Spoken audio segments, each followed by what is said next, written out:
Hello, good evening, my dear friends, my YouTube viewers, and my well wishers. ఇవాళ అకౌంటెన్సీలో complete basic accountancy నుంచి Tally ఫైనలైజేషన్స్ వరకు మనం ఒక కార్యక్రమాన్ని స్టార్ట్ చేసుకున్నాము. దాని నిమిత్తమే మనం గడిచిన 2 రోజులుగా పాఠాలు చెప్పుకున్నాము. నాకు తెలిసిన కాంట్రవర్సీస్ని కొద్ది గొప్ప ఆన్సర్లు చేశాను. ఇక ముందు ఇంకా కాంట్రవర్సీస్ వస్తాయి. ఎక్కడ వస్తాయంటే మీకు జర్నల్ ఎంట్రీస్ పాస్ చేయటంలోని, తర్వాత లెడ్జర్ పోస్టింగ్లోని మీకు కాంట్రవర్సీస్ వస్తాయి. ఆ కాంట్రవర్సీస్ని మనం ఆన్సర్ చేద్దాం. తర్వాత ఏంటంటే నిజంగా ఒక విషయం నాకు చెప్పాలనిపిస్తుంది. ఇప్పుడు చూస్తున్నారు, డౌన్లోడ్ చేసుకున్నారు, చూస్తున్నారు. కానీ ఎవరు కూడా దీంట్లో కామెంట్ చేయడానికి కూడా ముందుకు రావట్లేదు. కారణం ఏంటంటే ఏదోలే అన్ని వీడియోస్ లాగా ఈ వీడియో చూసి వదిలిపెట్టేస్తున్నారా? దీంట్లో మనం తెలుసుకోవాల్సింది ఏముంది? పెద్దగా ఆయన చెప్పేది మాత్రం ఏముంది? అందరూ చెప్పేది ఆయన కూడా చెప్తున్నాడని వదిలేస్తున్నారా? నాకైతే తెలీదు. ఎందుకంటే అంటే మీరు కామెంటు నాకు బలాన్ని ఇస్తుందని క్వశ్చన్ కాదు. మీకే బలం ఇస్తుందని చెప్తున్నాను నేను. ఎందుకంటే ఏదైనా సరే ఒక చిన్న పిల్లవాడు మనకంటే తక్కువ స్థాయిలో ఉన్నవాడు కూడా ఏదైనా చెప్తే అది మంచి అయితే ఖచ్చితంగా మనం ఫీడ్ చేసి పెట్టుకోవాలి మైండ్‌లో. అది గనక మనం ఇన్నది ఎందుకు పనికిరాదు ఈ జీవితంలో మనకెందుకు ఉపయోగం లేదనుకుంటే ఇనాలి, వదిలిపెట్టేయాలి. అంతేగాని ఎవరైతే చెప్పడానికి ముందుకొచ్చారో వాడిని డిస్కరేజ్ చేయకూడదు. నువ్వెవడో చెప్పడానికి నీకున్న కెపాసిటీ ఏంటని కూడా అనకూడదు. ఎందుకంటే ఆ విద్య కంపల్సరీగా మన బిహేవియర్‌లో మార్పు రావాలి. ఇంకోటేంటంటే కనీసం ఇప్పుడు ఆల్రెడీ ఇవాళ ప్రతి దాంట్లో కూడా ఒక క్రానలాజికల్ ఆర్డర్ లేదు. ఒక అబ్రివేషన్స్‌ని కూడా క్లియర్‌గా మెన్షన్ చేయట్లేదు. డెబిట్, క్రెడిట్‌ని కూడా సరైన అర్థం లేకుండానే చెప్పుకుంటూ వచ్చారు. కానీ ఈ ఈ ఒక్క కామెంట్ కూడా నాకు రీచ్ కావట్లే. అంటే మీరు కామెంట్ చేయకపోతే నాకు ఇబ్బందని అంటలేదు. ఎందుకంటే మీరు నేర్చుకునే మెంటాలిటీ గనక మీకున్నట్టయితే ఖచ్చితంగా మీరు దాని మీద దృష్టి పెడతారు. అంతే తప్పితే ఏమీ లేదు. ఎందుకంటే అది మరీ నేను చెప్పడం కూడా ఒక రకంగా ఆక్షేపణీయంగానే ఉంటుంది. ఎందుకంటే ఈయనకేమో వేరే ఇది లేదనుకుంటా దీన్ని మా మీదనే బతుకుతున్నాడేమో అని అనుకోవడం కూడా పొరపాటు. నా మీద మీరు గాని, మీరు నా మీద గాని డిపెండెన్సీ అనేది ఎప్పుడు ఉండకూడదు, ఉండదు కూడా. ఎందుకంటే మీకేదో నాకు తెలిసిన 4 విషయాలు చెప్పాలని ఆతృత, మీలో కూడా ఆ ఆతృత ఉంటే, నేర్చుకోవాలని ఆతృత ఉంటే ఇది ఖచ్చితంగా వర్కౌట్ అవుతుంది. లేకపోతే వర్కౌట్ కాదు. కాబట్టి ఏంటంటే మీరు ఇదే ఫైనల్‌గా చెప్తున్నాను నేను. మీలో ఉన్న డౌట్స్‌ని ఎందుకంటే ఏదైతే ఈ 15 రోజులు నడిపిన తర్వాత మరో నెల రోజుల తర్వాత ఇది నాకు ఇప్పుడు ఆన్సర్ చేయమంటే మాత్రం ఆ రోజున ఆన్సర్ చేసే పొజిషన్ నాకుండదు. ఎందుకంటే మనలో ఒక ఆహ్, మనకి పంక్చువాలిటీ అనేది మనకు కనపడనట్టు లెక్క.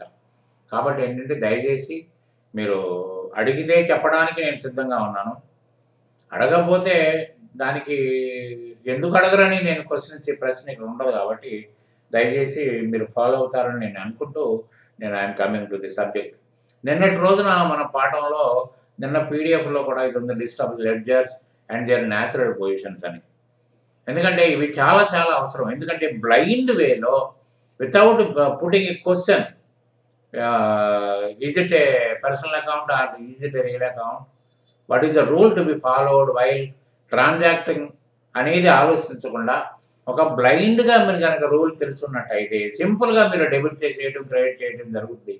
ఇది మీకు చాలా ఉపకరిస్తుంది. అంటే లెడ్జర్ ఏంటి? దాని యొక్క నేచురల్ పొజిషన్స్ ఏంటి? నేచురల్ పొజిషన్ ఏంటంటే సహజమైన రూపం. ఇప్పుడు క్యాష్ ఉందనుకోండి, అసెట్ ఉందనుకోండి ఎప్పుడు డెబిట్, ఆల్వేస్ డెబిట్. ఎక్స్‌పెన్సెస్ ఉందనుకోండి ఆల్వేస్ డెబిట్. సప్లయర్ ఉన్నాడనుకోండి ఆల్వేస్ డెబిట్ అది క్రెడిట్. అంటే నేచురల్ పొజిషన్ అది. అంటే నేచురల్ పొజిషన్‌లోంచి మనం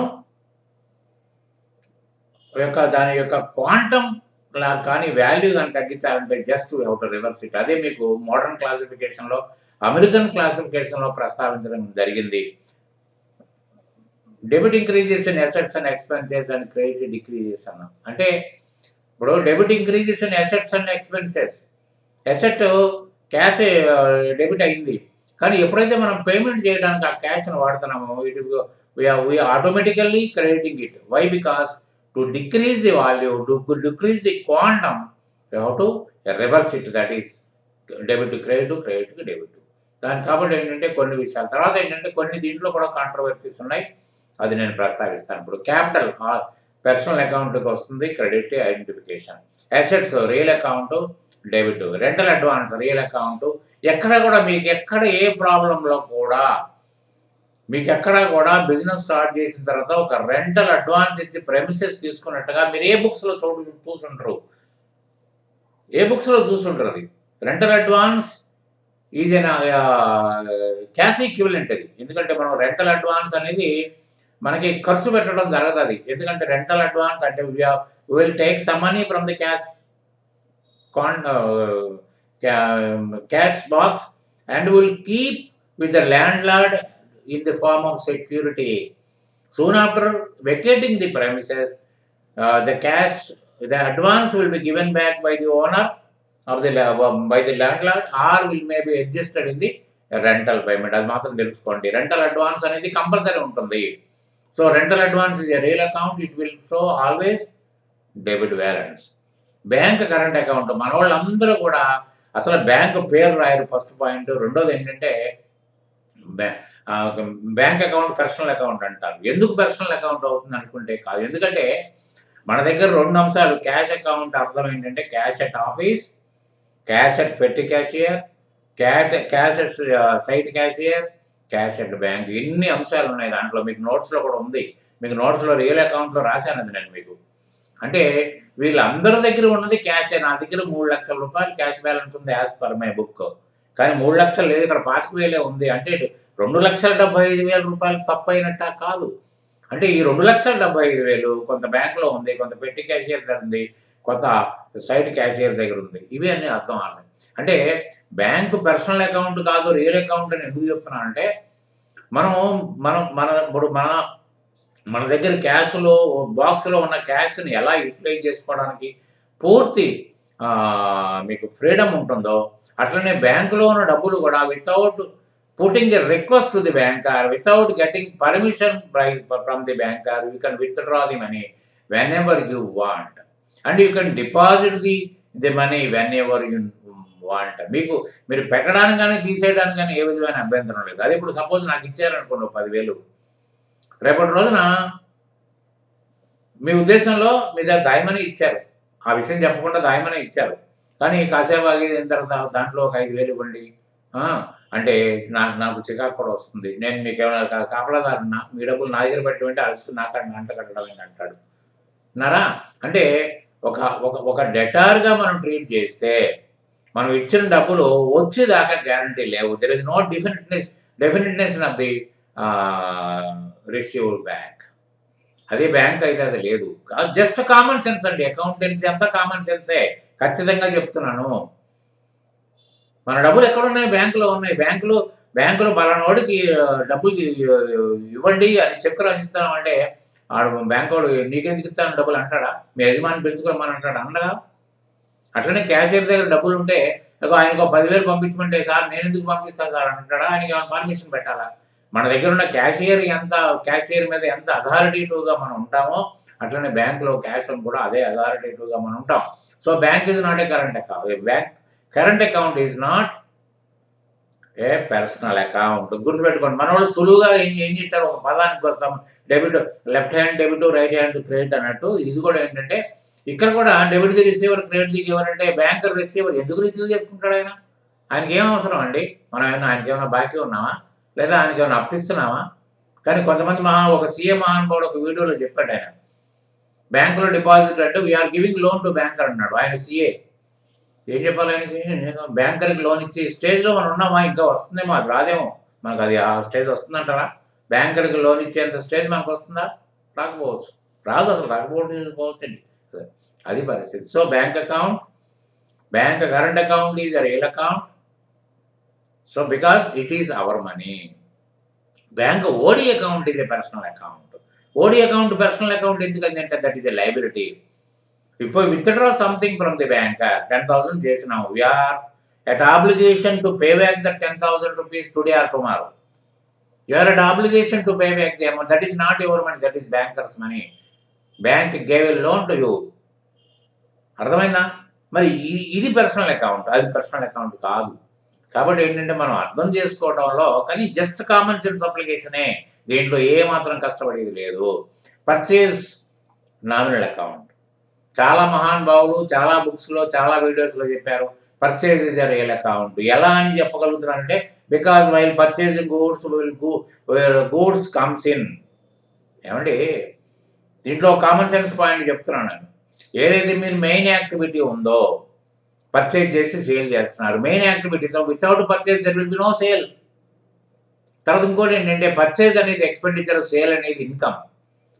మరి ఒకటేమో ఇన్కమ్ అవుతుంది, ఒకటేమో రియల్ అకౌంట్. ఎలా అవుతుందంటే రెండు ఆపోజిట్. చూడండి, పర్సనల్ అకౌంట్లో రిసీవర్ గివర్ రెండు పర్సన్సే, రియల్ అకౌంట్లో ఇన్కమింగ్ అవుట్ గోయింగ్ రెండు ఆస్తులే. మరి మూడోది ఇన్కమ్, మరి రెండు ఆపోజిట్ డైరెక్షన్లో ఉన్నాయి కదా, ఉండాలి కదా. అంతేగాని ఒకటి రియల్ అకౌంట్ ఒకటి నామినల్ అకౌంట్ అవుతుందా? కాదు కదా. అసలు మెయిన్ యాక్టివిటీ ఏంటి? Purchase and sale. తర్వాత purchase of raw material. Main activity ఏంటి? Purchasing of raw material to consume in the process of manufacturing. దాన్ని పర్చేజ్ అనాలి, కంపల్సరీగా పర్చేజ్ అనాలి, వేరే అనడానికి ఛాన్స్ లేదు. కానీ మన వాళ్ళ దగ్గర చాలా మందిలో మీరు బుక్స్లో చూడండి రియల్ అకౌంట్ అని రాసి ఉంటుంది, వీడియోస్లో చూడండి రియల్ అకౌంట్ అని రాసి ఉంటుంది. కానీ ఇప్పుడు అర్థం చేసుకోండి, it is not a real account, it is A nominal account.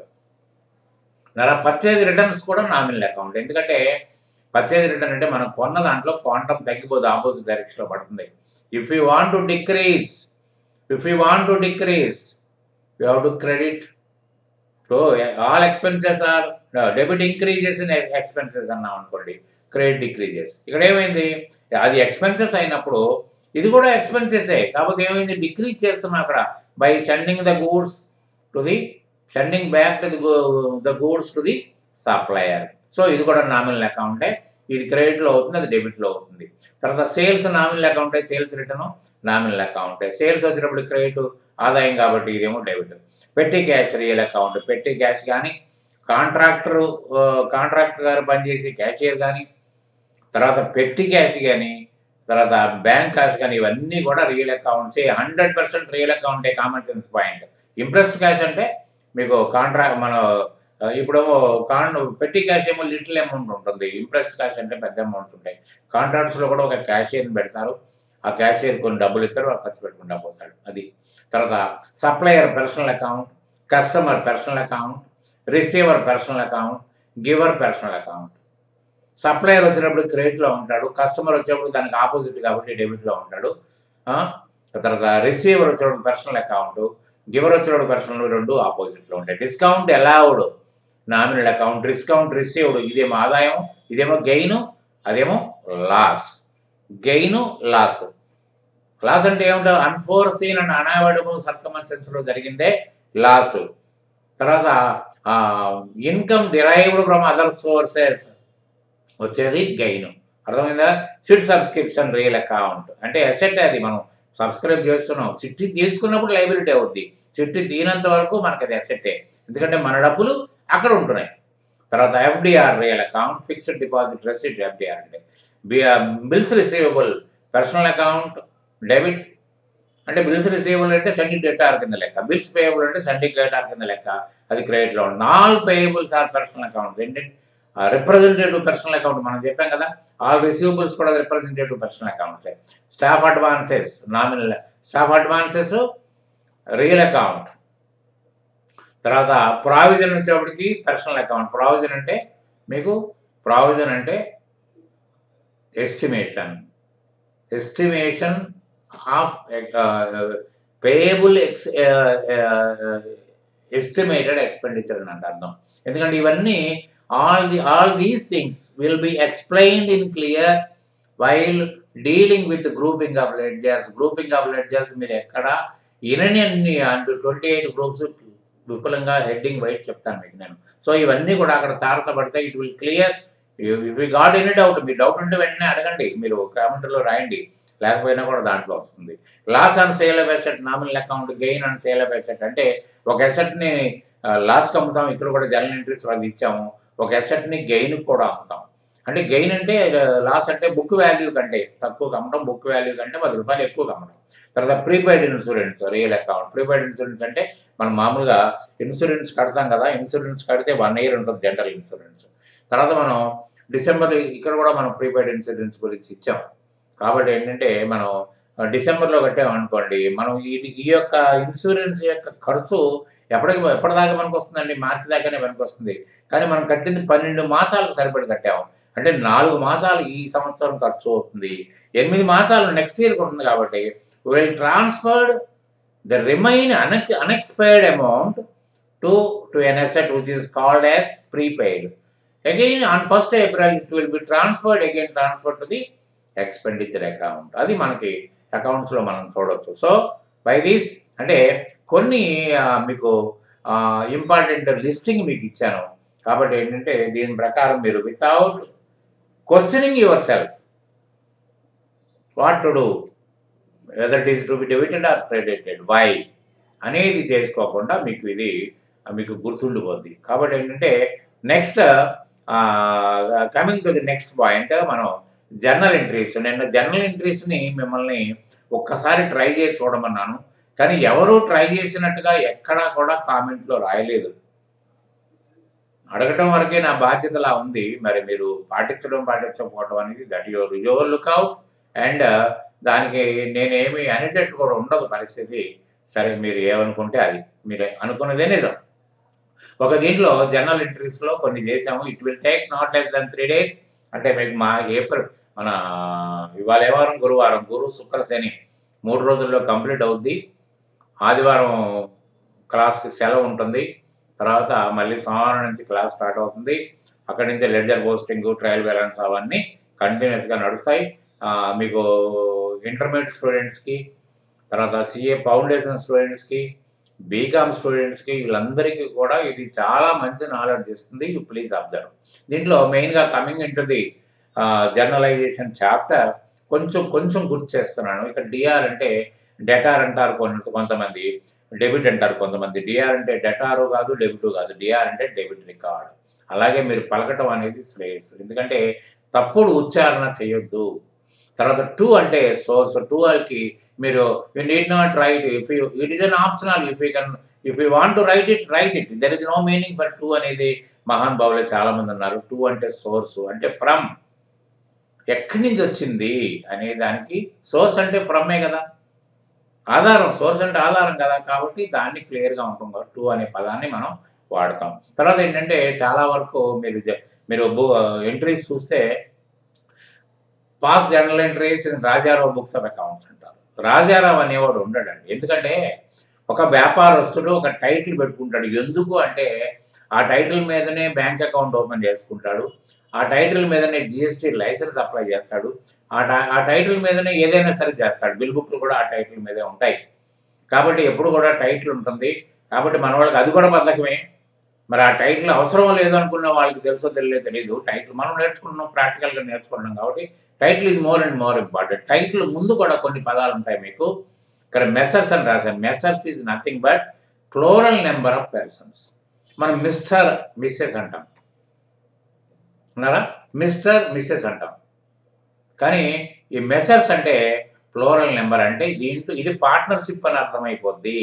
Hariharan traders అని అంటే ఒట్టి హరిహరన్ ట్రేడర్స్ అంటే ఇది సోల్ ట్రేడింగ్ కన్సర్న్ అని మీకు ప్రైమ్ ఆఫ్ బేస్ తెలుసుకోవాలి. చూడంగానే ఇది సోల్ ట్రేడింగ్, దీంట్లో ప్రొప్రైటర్ ఉంటాడని తెలియాలి. అట్లనే మెసర్స్ అంటే ఇది పార్ట్నర్షిప్ కన్సర్న్, దీంట్లో ఒక్కళ్ళు ఉండరు, మోర్ దాన్ వన్ ఉంటారనేది అర్థమైపోవాలి. తర్వాత లిమిటెడ్ అంటే ప్రైవేట్ లిమిటెడ్ కానీ లిమిటెడ్ అంటే ఇది కార్పొరేషను, ఇది సోల్ ట్రేడింగ్ కాదు, ఇది పార్ట్నర్షిప్ కాదు, దీంట్లో షేర్ హోల్డర్స్ ఉంటారు, వాటాదారులు ఉంటారు అని తెలియాలి. ఈ 3 అంశాలు మీరు బాగా గుర్తుపెట్టుకోండి. So messrs is plural of persons. So it is a partnership. దీంట్లో మనం ఎవరు దాంట్లో మెన్షన్ చేస్తున్నాం? హరిహరన్ ట్రేడర్స్. దాదాపు 60 ఎంట్రీలు ఉన్నాయండి. మీరు చదువు ఉంటారు.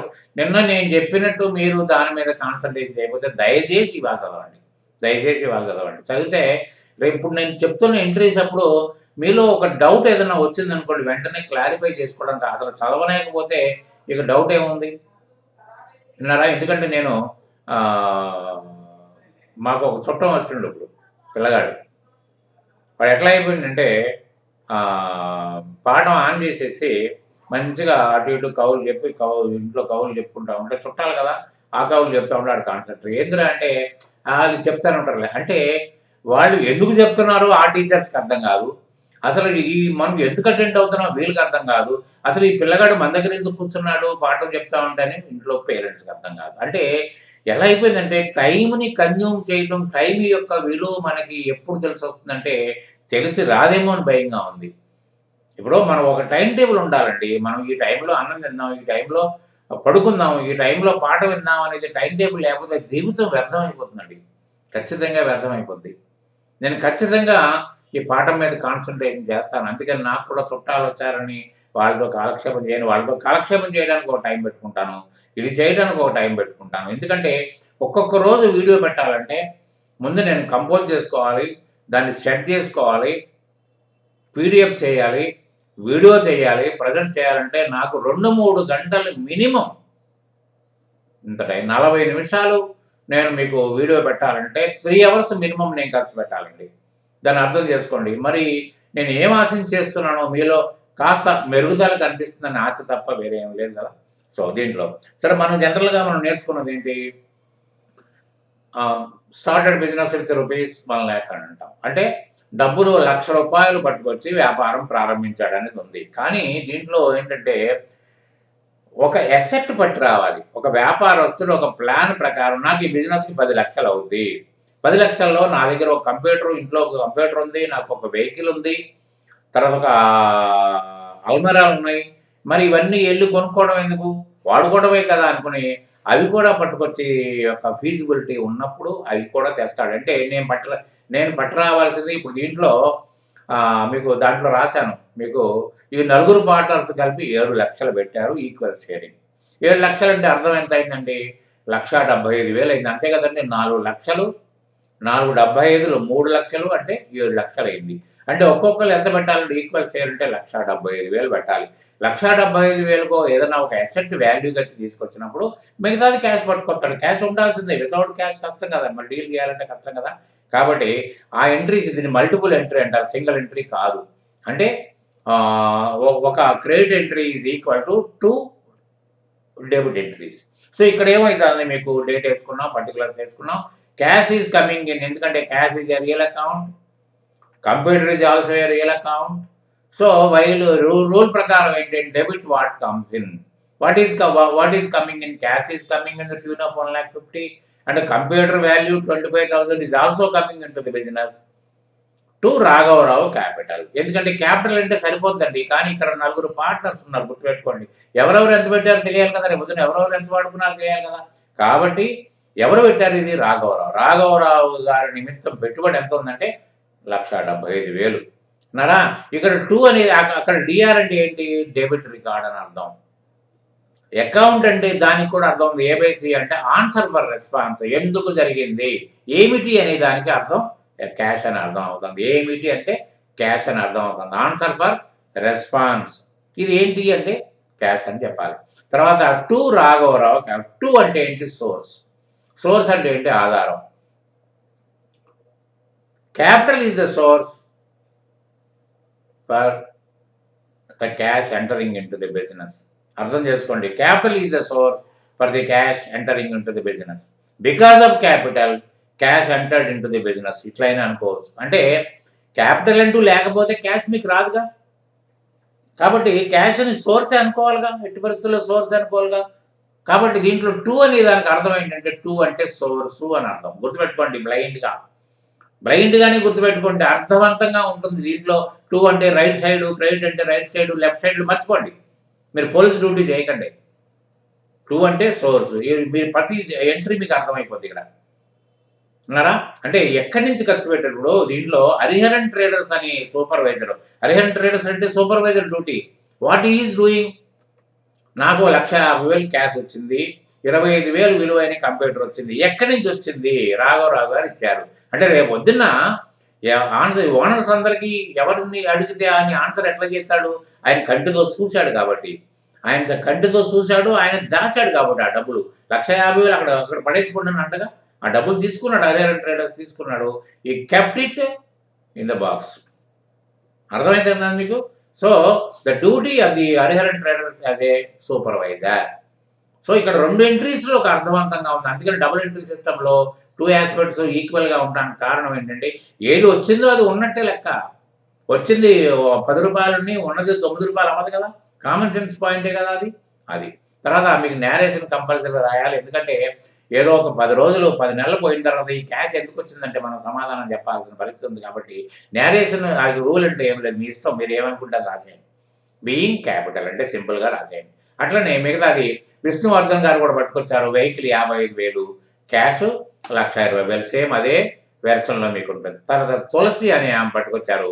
ఆమె ఏం చేస్తారంటే ఫర్నిచర్ వాల్యూడ్ 35,000 క్యాష్ 1,40,000 అంటే నేను ప్రతి ఇప్పుడు ఒక ఎంట్రీ క్లియర్ చేశాను కాబట్టి ఈ 3 ఎంట్రీలు చదివేస్తున్నాను గుర్తుపెట్టుకోండి.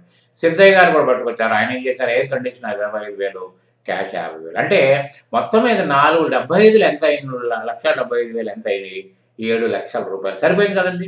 అంటే క్యాష్ టు క్యాపిటల్ ఉట్టిగా క్యాషే పట్టుకొస్తే అలా రాసేవాళ్ళం. ఇప్పుడు క్యాష్ టు క్యాపిటల్ కాదు కాబట్టి cash with along with other assets that is furniture, vehicle, air conditioner, computer ఈ 4 ఐటమ్స్ వాళ్ళు పట్టుకొచ్చారు. అయిపోయింది కదా!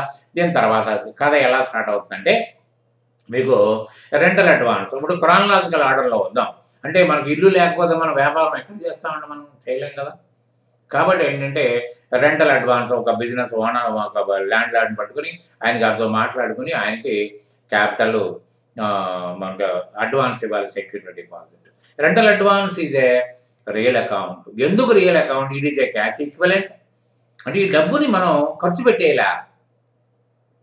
ఖర్చు పెట్టేయలేదండి. ఇప్పుడు మనం ట్రాన్స్‌పోర్ట్ ఖర్చు పెట్టామనుకోండి ఖర్చయిపోయింది. ఇంక మళ్ళీ తిరిగి రమ్మంటే రాదది. కానీ రెంటల్ అడ్వాన్స్ గాని, ఫర్నిచర్ గాని, కంప్యూటర్ గాని ఏది ఖర్చు పెట్టినా అవి తిరిగి క్యాష్ రూపంలో మళ్ళీ చేరతాయి. ఇదేంటంటే ఒరిజినల్‌గా ఎంత క్యాష్ ఉంటే అంతకి మిగతా ఫర్నిచర్ ఆటిలో కొంటే రేపొద్దున అమ్మితే తక్కువ రావచ్చు. కానీ ఇది అలా తక్కువ రాదు. సో ఇదేంటి మనకి rental advance asset. Real account asset కదా! అసెట్‌ని అదర్‌వైజ్ కాల్డ్ యాస్ రిసోర్సెస్.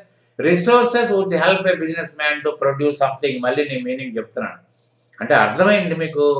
అంటే అసెట్స్ అన్నీ కూడా ఓనర్‌కి లాభం సంపాదించడానికి, ఆదాయం సంపాదించడానికి ఉపకరించేది అని అంటున్నాం. అంటే ఆదాయం ఎలా వస్తుంది మాస్టర్ దీంట్లో?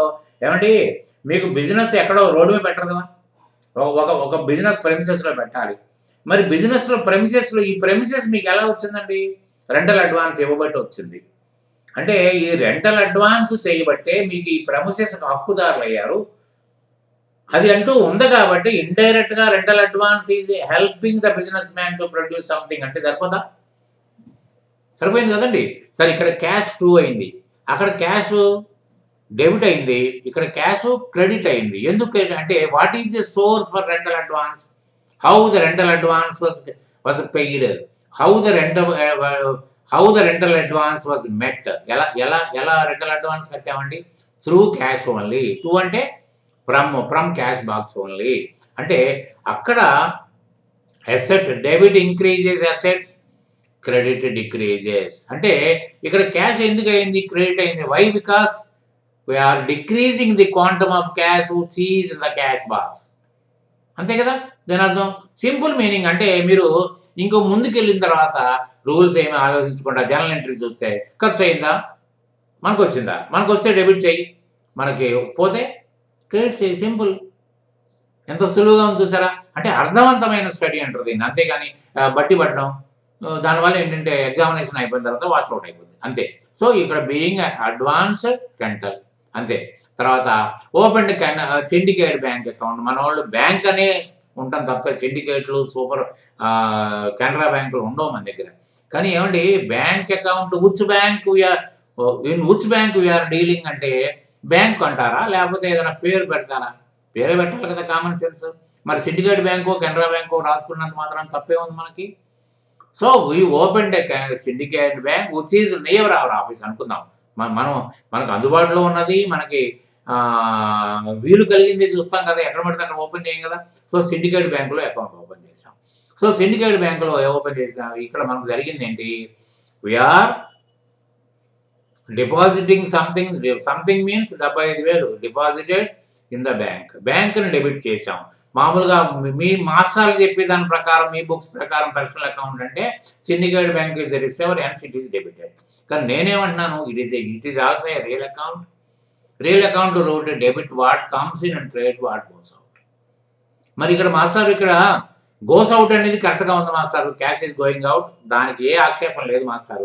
మరి సిండికేట్ బ్యాంక్ అనేది what is coming in master అంటే దానికి అర్థం ఎక్కడుంది మాస్టర్ అని అడగరా మీరు? అడిగారు కదా, నేను చెప్తున్నాను. అయితే we're putting 2 boxes here. One is cash box, another one is bank box అనుకుందాం. 2 బాక్సులు పెట్టుకున్నాం, 2 మనయే.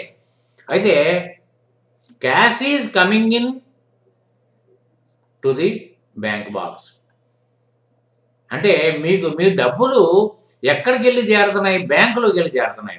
ఎక్కడి నుంచి పోతున్నాయి? క్యాష్లోంచి పోతున్నాయి. అంటే క్యాష్లోంచి పోయి వెళ్ళి బ్యాంక్ బాక్స్లో పడుతుంది. అంటే మీరు ఏం చేస్తారు? ఈ 75,000 రూపాయల మందం మీరు ఎవరికైనా చెక్ ఇవ్వచ్చు, మీ అవసరాలకు డబ్బులు డ్రా చేసుకోవచ్చు. అంటే cash is coming in to the bank box.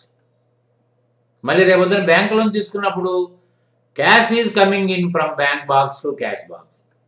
ఈ రౌండ్ తిరుగుద్దండి. కాబట్టి Syndicate bank is a real account. According to the rule we're following. Cash is coming in to the bank box. దాంట్లో ఆక్షేపణ ఏముందండి? అంటే వాళ్ళు పర్సనల్ అకౌంట్ అని వాళ్ళు నిజంగా చాలా తెలివిగలవాళ్ళు అండి. మాస్టర్లు కానీ ఆధార్లు కానీ చాలా తెలివిగలవాళ్ళు. ఎందుకంటే ఇక్కడ కూడా డెబిటే అయ్యింది అది. బికాస్ ఆయన పర్సనల్ అకౌంట్ అనుకున్నారు. Banker is the receiver. Simple చెప్పేస్తారు. ఎట్లా రిసీవర్ అవుతాడు? ఎందుకు రిసీవ్ చేసుకుంటాడు? ఆయనకేం పని పాటలేదా? అర్థమైందా? ఇంకోటి కూడా గుర్తుపెట్టుకోండి, మనం ఎవరికన్నా డబ్బులు దాయమని ఇస్తే he may not charge, will not be charge anything for keeping the money with him. While banker is charging something. Ledger folio charges అంటారు, అదంటారు, ఇదంటారు, మెయింటెనెన్స్ ఛార్జెస్ అంటారు. మీకు ఛార్జెస్ పడవా? ఎప్పుడు మీకు బ్యాంక్ అకౌంట్ లేదా? బ్యాంక్ అకౌంట్ లేకపోతే చూద్దాం, ముందు చాలా చూస్తాం మనం. So is keeping is business is doing business with others money. మీ దగ్గర డబ్బులు తీసుకుంటాడు, అవసరం వాడికి లోన్ ఇస్తాడు. Through loan he will earn interest. అంతే కదా, దాని అర్థం అదే కదా. సో ఇక్కడ కూడా రియల్ అకౌంట్ అంటానికి cash is coming in to the bank box. బాక్సే అనుకోండి, 2 బాక్సులు పెట్టుకోండి, బ్యాంక్ బాక్సే అనుకోండి. సరిపోయింది కదా. ఈ డౌట్ ఈ కాంట్రవర్సీస్ మీరు నన్ను అడగాలి. అడిగితే ఇంకా క్లారిటీగా చెప్తాను నేను. ఇంకా నా మాటల్లో ఏది కామెంటరీలో ఆన్సర్ కూడా మీరు సాటిస్ఫై కాకపోతే I will take a different video to convince you in a different way. మీకు డయాగ్రామ్ వేసి కూడా చూపించగలుగుతాను. మీరు అడిగి సక్రమంగా అడగాలి. ఇంకో మహానుభావుడు అడిగిండి ఇందాక, ఏం అడిగిందంటే మన ట్రయల్ బ్యాలెన్స్లో ఏ ఆస్పెక్ట్లో డెబిట్ క్రెడిట్ తీసుకోవాలి, ఎట్లా ఏంటి దాని అర్థం ఉందా? అంటే ఏదో ఒకటి నేర్చుకునేటప్పుడే కాన్సన్ట్రేషన్ చేస్తే సరిపోద్ది కదా. ఏ ఆస్పెక్ట్ ఏంటి, డెబిట్ ఏంటి, క్రెడిట్, అసలు డెబిట్ క్రెడిట్ మీదే కంప్లీట్ అకౌంటెన్సీ బేస్ అయినప్పుడు ట్రయల్ బ్యాలెన్స్కి ఒక రోజు, బ్యాలెన్స్ షీట్కి ఒక రోజు ఉంటుందా? అంటే ఏంటి దాని అర్థం? ఎందుకు కాన్సన్ట్రేషన్ చేయలేకపోతున్నారు?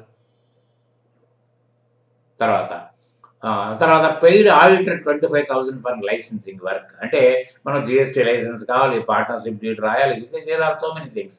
అందుకని ఒక ఆడిటర్ గారిని మనం ట్యాక్స్ కన్సల్టెంట్లో ఆడిటర్ గారికి అడిగితే, సార్ ఒక 25,000 ఇవ్వండి, నేను వర్క్ అయిన తర్వాత నేను మీకు చెప్తాను, కంప్లీట్ బిల్ పెడతానంటే ఓకే. అంటే ఇక్కడ ఆడిటర్ ఇస్ రిసీవింగ్. ఆడిటర్ గారికి మనం బాకీ ఉండి ఇవ్వట్లే, ఆయనకి అడ్వాన్స్ ఇచ్చినట్టు అనుకోండి అంతే. So is the receiver, is answerable.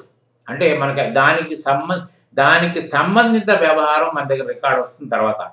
So ఆడిటర్ని మళ్ళీ మీరు పర్సనల్ అకౌంట్ అనుకొని debit the auditor, credit cash. ఇక మీకు ఈజీగా అర్థమైపోతుంది. క్యాష్ ఇస్ గోయింగ్ అవుట్ కదా. ఇక 2 గురించి మీకు ప్రాబ్లం లేదు. తర్వాత paid staff Kiran 5,000 to maintain పెట్టి క్యాష్. మళ్ళీ ఇక్కడ ఉంది కాంట్రవర్సీ ఉంది. పెట్టి క్యాష్ అంటే మన దగ్గర ఒక క్యాషియర్ ఉంటాడు, మన దగ్గర స్టాఫ్ని ఆయనకు ఒక 5,000 10,000 ఇస్తారు. ఎందుకంటే ఛాయలు, టిఫిన్లు, స్టేషనరీ, వాటర్ బిల్లు, ఇవన్నీ చిన్న వాటికి క్యాషియర్ గారు దాన్ని, సార్ ఆ వాటర్ రోడ్కి 300 ఇవ్వాలంటే చికాకు వస్తుంది ఆయనకి. అందుకని బాబు నువ్వు 5,000 పెట్టుకో, ఈ నెలంతా మెయింటైన్ చేయి, నువ్వు చిన్న ఖర్చులన్నీ మెయింటైన్ చేయి, తర్వాత నెలాఖరు నాకు లెక్కిస్తే నేను ఆ లెక్క వెరిఫై చేసి నువ్వు ఎంత ఖర్చు పెట్టామని నేను అందిస్తాను. అది పెట్టి క్యాషియర్ పద్ధతి. పెట్టి క్యాష్ అన్నా, బ్యాంక్ క్యాష్ అన్నా సైడ్ క్యాష్ అన్న ఏదైనా ఒకటే. అంటే పెట్టి క్యాష్లో కూడా ఏంటి, ఇది కూడా రియల్ అకౌంటే, ఇది కూడా రియల్ అకౌంటే.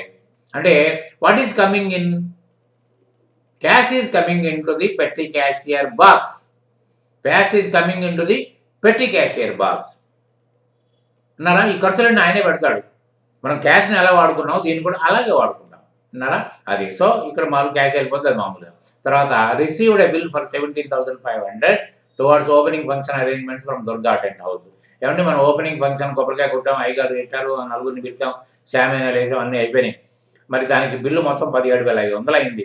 అయితే ఆయన బిల్లు ఇస్తాడు, 2 అడావుడు ఉన్నాను కదమ్మా 2 రోజుల్లో ఇస్తానంటారు. ఇది సహజంగా జరిగేదే కదా. సో మరి ఆయనకి ఇవ్వాలి కదా, మనం గుర్తుపెట్టుకోవాలి కదా. మనం మళ్ళీ మన ఆడవాళ్ళు మర్చిపోతే అని ఎందుకు వచ్చావయ్యా నువ్వు, మళ్ళీ నేనేం పిలవలేదా అంటే, అదేంటి సార్ నాకు డబ్బులు ఇవ్వాలి కదంటే, అరే నేను డబ్బులు ఇవ్వాలి కదా అప్పుడు ఇస్తావా. అట్లా కాకుండా ప్రతిదీ అకౌంట్ ఫర్ కావాలి. కానీ ఇక్కడ జరిగింది ఏంటి, ఇక్కడ తప్పటందండి. ఇక్కడ దయచేసి ఇక్కడ మళ్ళీ పీడిఎఫ్లో ఉండిపోయింది. దయచేసి ఏం చేస్తారంటే దీన్ని మీరు దుర్గా టెంట్ హౌస్ అని రాసుకోండి. అంటే opening function expenses is a nominal account.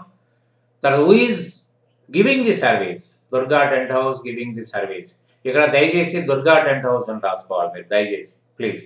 ఎందుకంటే క్యాష్ అని తప్పట్టింది, దుర్గా టెంట్ హౌస్ అని రాసుకోండి. ఏంటంటే గివర్ అయ్యాడు అతను.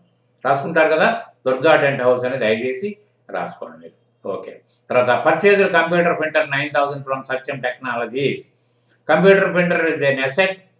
Who is the giver, Satyam Technologies. ఎందుకంటే రేపటి రోజున ఈయనకు డబ్బులు ఇవ్వాలి కాబట్టి ఆయన్ని, హూ ఇస్ ద గివర్, ఈయన గివరే కదా. సో అది వేసుకున్నాం. తర్వాత purchase goods worth 3,25,000 from Kiranmayi traders with an advance of ₹55,000 through cheque on FOR terms. FOR అంటే ఫ్రీ ఆన్ రోడ్. ఎఫ్ఓఆర్ అనేది అబ్రివేషన్. అంటే ఫ్రీ ఆన్ రోడ్ అంటే అర్థం ఏంటి అంటే మనకు రవాణా ఖర్చులు లేవు అని అర్థం. అంటే ఎవరి దగ్గరనైతే మనం కొన్నామో ఆయనే కిరాయి ఇస్తాడు. కానీ ఇక్కడ జరుగుతున్న కథ ఏంటి, మనం ఆ సరుకులు రాగానే ఇన్వాయిస్తో పాటు ఒక చిట్టి వస్తుంది, మీరు లారీలోకి డౌన్లోడ్ చేసుకుని అన్లోడ్ చేసుకుని ఈయనకు ఒక కిరాయి ఇవ్వండి అని.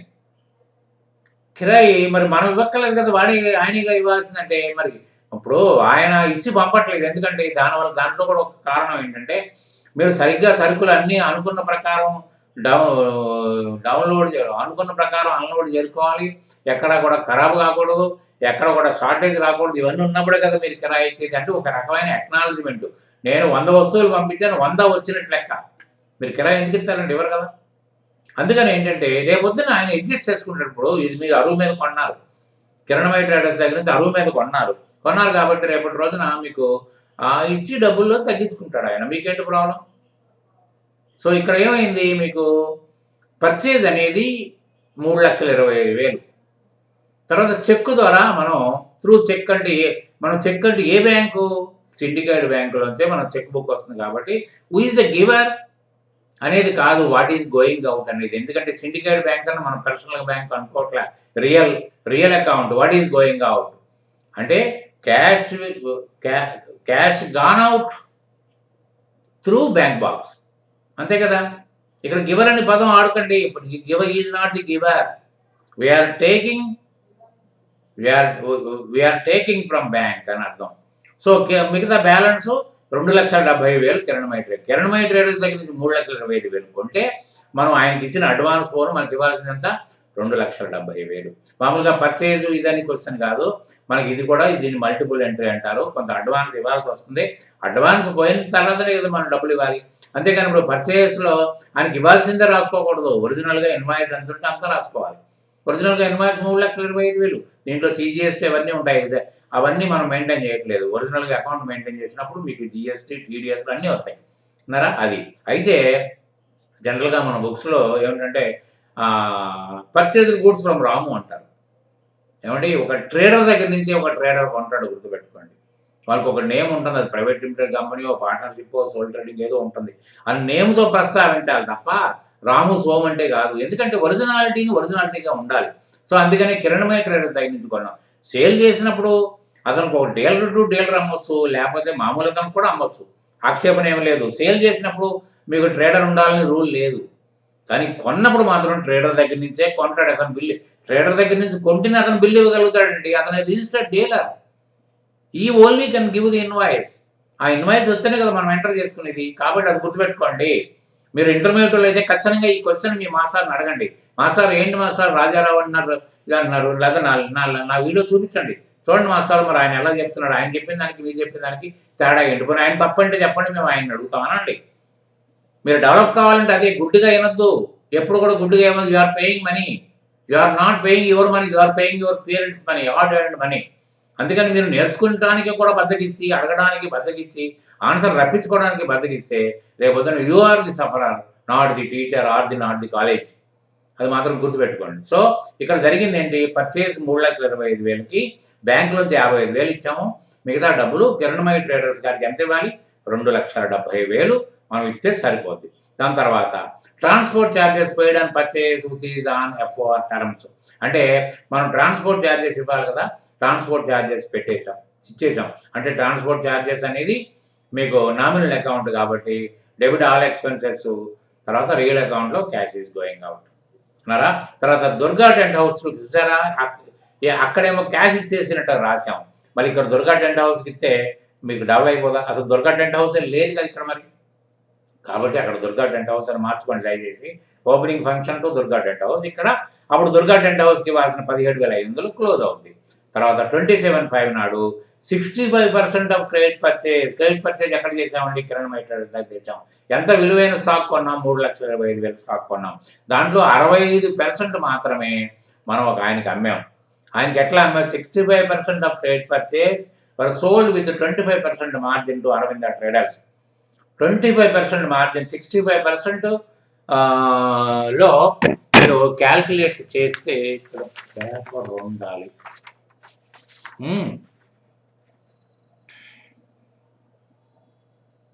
చేస్తే ఎంత వస్తుందంటేనండి, 2,11,250 నోట్ చేసుకోండి కావాలంటే. 2,11,250 రూపాయలు మీకు 65% మీద వర్కౌట్ అవుతుంది. దాని మీద 25% మార్జిన్. 25% మార్జిన్ అంటే మీకు 52,812 రూపాయలు అవుతుందండి.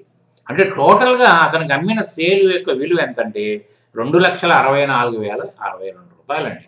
ఇలా క్యాలిక్యులేట్ చేసుకోవడానికి అలవాటు పడిన. అంతేనా, 65% ఆన్ 325, దానిపైన 25% క్యాలిక్యులేట్ చేస్తే ఎంత వచ్చింది మీకు, 52,812. మొత్తం టోటల్ సేల్ ఎంత, 2,64,062. అంటే అది క్రెడిట్ అయింది. అంటే మనకి ఇప్పుడు జస్ట్ ఇందాక కిరణమయి ట్రేడర్స్ జస్ట్ తిరగేస్తే ఆ ఎంట్రీ వచ్చేస్తుంది మీకు. తిరగేస్తే పర్చేస్ అనేది అక్కడ రాసాము, ఇక్కడ సేల్ అనేది క్రెడిట్ చేసాం, పర్చేస్ అనేది డెబిట్ చేసాం. అక్కడ మనం డబ్బులు ఇచ్చింది క్రెడిట్ చేసాం, ఇక్కడ డబ్బులు తీసుకున్నది డెబిట్ చేసాం. జస్ట్ ఆపోజిట్ ఆలోచించండి, జస్ట్ పాయింట్ ఆలోచించండి, ఈజీగా అర్థమైపోద్ది. అరవింద ట్రేడర్స్కి ఎంత మనం అరవింద ట్రేడర్స్కి 2,64,062 రూపాయలకి మనం అమ్మామండి. కానీ అరవింద ట్రేడర్స్ వాళ్ళు మనకు డబ్బులు ఇచ్చారండి, 30% అడ్వాన్స్ ఇచ్చారు. ఇందాక ఆయనకి 55,000 ఇవ్వాల అట్లా.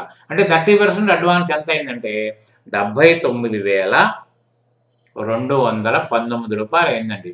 అంటే అది పోయిన తర్వాతనే బాకీ కదా. ఇందాక కూడా 2,75,000 కిరణమయికి ఇవ్వలేదండి, ఇది కూడా అంతే. అంటే మొత్తం టోటల్గా కలపండి 2,64,062 రూపాయలు అవుతుంది. అంటే మనకు ఎంత బాకీ అయినా 1,84,843 రూపాయలే బాకీ, ఆల్రెడీ వచ్చేసింది డబ్బులు. ఇది దానికి ఆపోజిట్ చూసుకుంటే మీకు వచ్చేస్తుంది. తర్వాత return out words worth 15,000 to the supplier పేరు ఇవ్వలేదు నేను. మరి సప్లయర్ పేరు ఇవ్వకపోతే మీకు ఆ మాత్రం అర్థం కాదండి. కిరణమయి ట్రేడర్సే కదా మన సప్లయర్.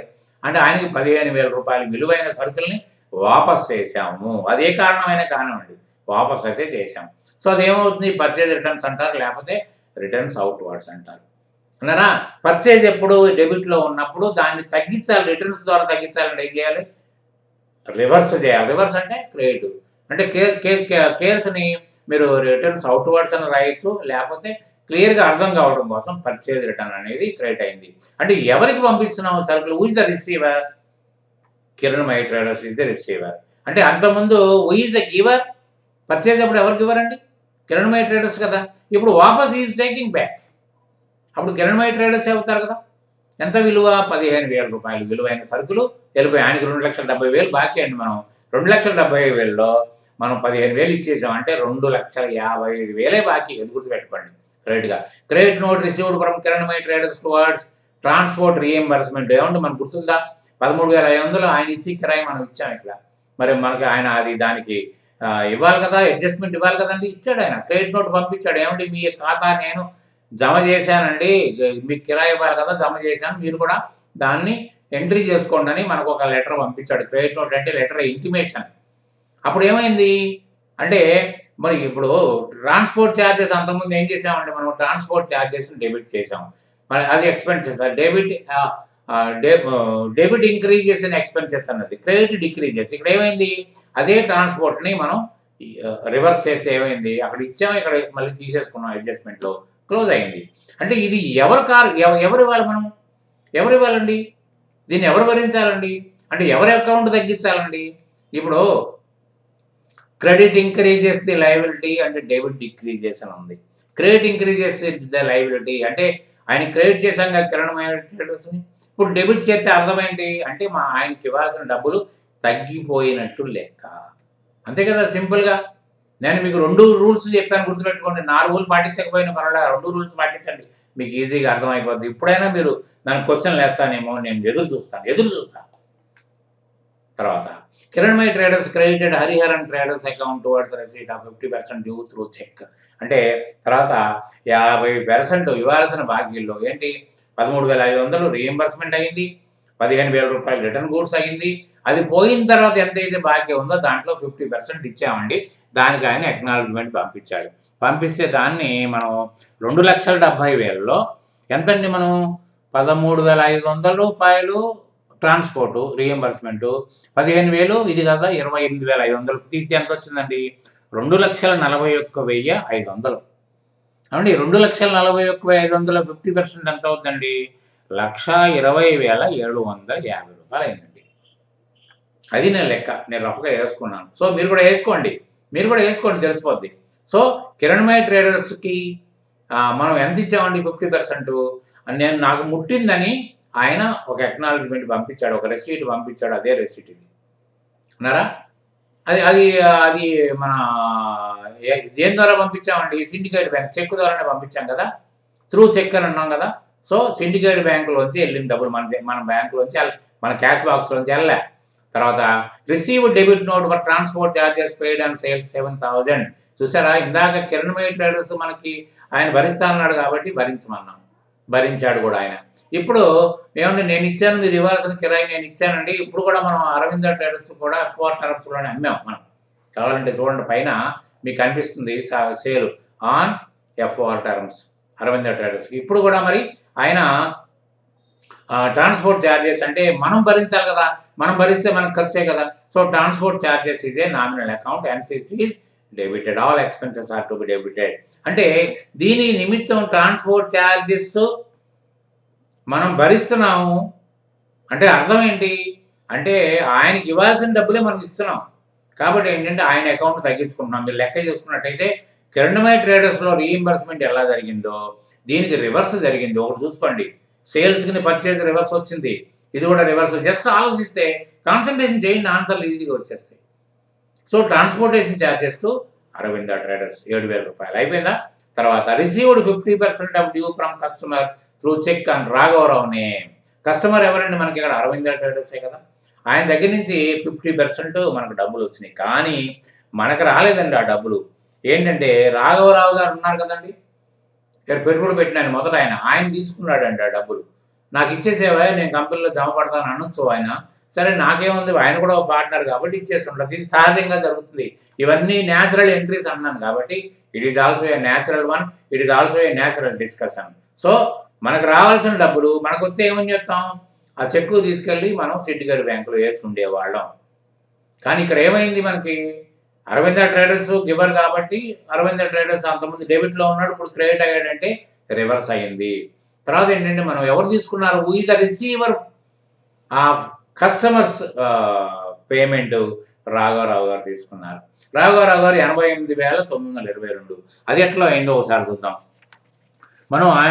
మనకండి 1,84,843 రూపాయలు ఇవ్వాలండి. ఒకసారి చూద్దామండి, ఒక్కసారి చూసేస్తే ఇది చూసారా, అరవింద ట్రేడర్స్ బాకీ ఎంత ఉందంటే 1,84,843 రూపాయలు. దాంట్లోంచి 7,000 రూపాయలు మనం రీఎంబర్స్మెంట్ ఇచ్చాం కదండి, అది పోతే ఎంత ఉందండి? 1,77,843. దీంట్లో కూడా 50% ఎంత అయిందండి? 88,921. అంటే రూ. 3 ఉంది కాబట్టి 21 ఒకటి అవుతుంది, రూ. 22 ఒకటి అవుతుంది. దీన్ని మనం రూ. 22 తీసుకున్నామండి ఇక్కడ 50%. ఈ డబ్బులు ఎక్కడికి వెళ్ళినాయండి? రాఘవరావు. అంటే రాఘవరావు గారు డ్రాయింగ్ అకౌంట్ కింద లెక్క ఇది. విన్నారా? ఆయన క్యాపిటల్ వచ్చి తగ్గించేసుకున్నాం మనం. తర్వాత ఎఫ్‌డిఆర్ అంటే తెలుసు కదా! Fixed deposit receipt. మనం ఫిక్స్డ్ డిపాజిట్ చేస్తాం, వడ్డీలు ఇస్తారు మనకి. 5 సంవత్సరాలు, 4 సంవత్సరాలు, 3 సంవత్సరాలు వడ్డీ ఇస్తారు సేఫ్టీ కోసం. అయితే తులసి గారిది ఒక ఎఫ్‌డిఆర్ ఉందండి బ్యాంకులో. దానికి మెచ్యూరిటీ అయింది. డబ్బులు లేవు మేడం అంటే, నా దగ్గర మెచ్యూరిటీ ఉందది రూ. 50,000, దాని మీద 2,500 వడ్డీ కూడా వచ్చింది. మొత్తం డబ్బులు తీసుకుని వెళ్ళి నా అడిషనల్ క్యాపిటల్ కింద వేసేసుకోమంటారు. అప్పుడు ఏమైంది? దాంట్లో ఈ డబ్బులు తీసుకెళ్ళి దేంట్లో పెట్టామంటే మనం బ్యాంకులోనే దాచిపెట్టాం. సో బ్యాంక్ అకౌంట్ డెబిట్ అవుతుంది. ఎందుకంటే అది real account. What is coming in అంటే amount is coming in to the bank box, that is Syndicate bank box. So who is giving additional capital? Who is giving? Tulasi capital. అంతకుముందు Tulasi capital కూడా debit create అయింది, ఇప్పుడు కూడా create అవుతుంది. ఎందుకంటే whenever the capital, the cash comes in the shape of capital, it has to be credited. దాంట్లో ఆక్షేపణ ఏమి లేదు కాబట్టి అది కూడా క్రియేట్ అయిపోయింది. సో ఇంతవరకు ఎంట్రీస్ చెప్పాను. అంటే దాదాపు మీకు ఎన్ని ఎంట్రీస్ అయినాయంటే 16, 17 ఎంట్రీస్ అయినాయి. అంటే క్యాపిటల్ ఎంట్రీ ఒకటి కింద తీసుకుంటే. కాబట్టి దయచేసి మీరు దీన్ని ఆలకించండి. కనీసం నా ఉద్దేశాన్ని నెరవేర్చండి.